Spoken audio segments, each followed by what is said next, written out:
FM college छात्री हत्या घटना पर बोतल जोगे पेट्रोल बिक्री उपरे निषेधादेश जारी करा जाइछि एवं एथिपाई राज्य सरकार पक्षरु एबे नियम को आहुरी कड़ाकड़ी करा जाउछि, जहाँ एबे गाड़ी चालकों पई मुंड व्यथार कारण पलटिछि।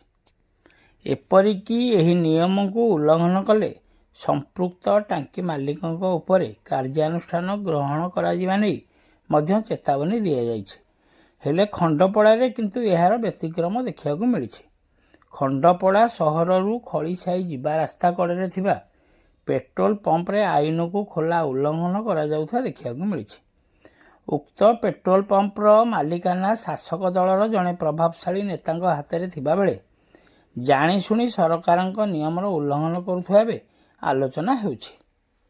अन्य पक्षरे एही नेता जनक जड़े शासक दलर आगधाड़ीर कर्मी भावे परिचित थिबा बेले तांकर एपरी सरकार नियम को उल्लंघन करने को नहीं अनेक बुद्धिजीवी नापसंद करिसेंति।